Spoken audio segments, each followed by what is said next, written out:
Hi am brain from India. आज हम लोग देखेंगे इतिहास में लेसन 2 अरबों द्वारा सिंध की विजय, the conquest of the Sindh of by the Arabs. सबसे पहले भारत पे सर्वप्रथम मुस्लिम आक्रमण 711 ईस्वी में उबैदुल्लाह के नेतृत्व में हुआ था। पॉइंट नंबर 2, इसके बाद 711 में बुडेल के नेतृत्व में दूसरा आक्रमण हुआ। ये दोनों आक्रमण असफल हो गए। पॉइंट नंबर 4, अंततः 712 ईस्वी में मोहम्मद बिन कासिम के नेतृत्व में पहला सफल मुस्लिम आक्रमण भारत पर हुआ। उस समय सिंध का शासक दाहिर था। भारत में मुस्लिम शासन की स्थापना का श्रेय अरबों की अपेक्षा तुर्कों को दिया जाता है। अफगानिस्तान, उस समय अफगानिस्तान अरब आक्रमण के समय अफगानिस्तान में एक ब्राह्मण वंश का शासन था। मुसलमान लेखकों ने इस वंश को हिंदुशाही साम्राज्य अथवा काबुल या जाबुल का साम्राज्य कहा है।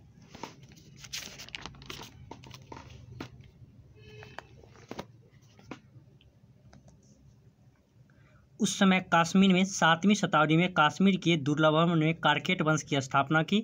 हुएनसांग ने उसके शासनकाल में कश्मीर की यात्रा की थी।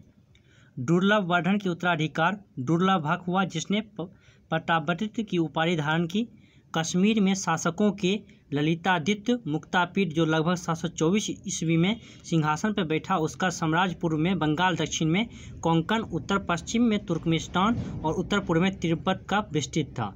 वह अपने वंश का प्रतापी शासक था। उसके समय में सूर्य देवता के लिए मार्तंड मंदिर बनाया गया था जम्मू कश्मीर में। 740 ईस्वी में लगभग उसने कन्नौज के राजा यशोवर्मन को पराजित किया था। नेपाल, 7वीं शताब्दी में नेपाल, जिसके उत्तर में तिब्बत और दक्षिण में कन्नौज का राज्य था, हर्ष के साम्राज्य में मध्यवर्ती का राज्य था। अंशु वर्मन ने नेपाल में वैश्य ठाकुरी वंश की नींव रखी। उसने तिब्बत के साथ मैत्री संबंध स्थापित किए। उसने अपनी कन्या का विवाह तिब्बत के शासक के साथ किया।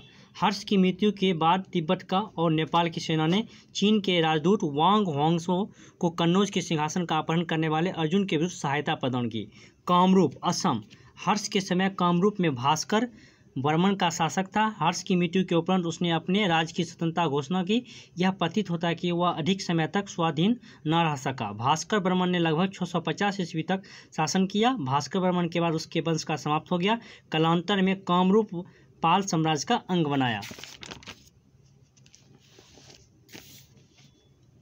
कन्नौज, हर्ष की मृत्यु के पश्चात अर्जुन ने कन्नौज पर अधिकार कर लिया। उसने चीन के राजदूत वांग होंगसो का विरोध किया, जो हर्ष की मृत्यु के उपरांत वहां पहुंचा था।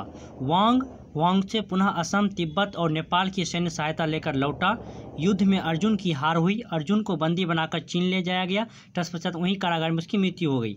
8वीं शताब्दी के अंत में यशोवर्मन कन्नौज के सिंहासन पर बैठा और अपने पराक्रम से उसने पुनः कन्नौज को अपने अतीत का गौरव प्रदान किया। वह सिंध के राजा दाहिर का समकालीन था।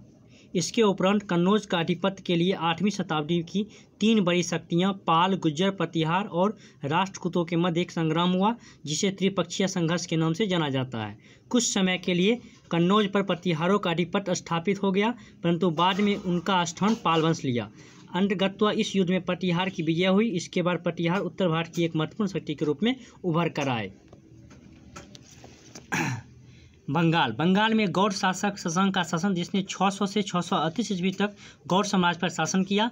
इसी समय राजा शशांक का युद्ध हर्षवर्धन से भी चलता रहा। शशांक की मृत्यु के बाद उसके बेटे मानव ने 8 माह तक गौड़ पर शासन किया। इसके आगे हम लोग नेक्स्ट जानेंगे सिंध के बारे में।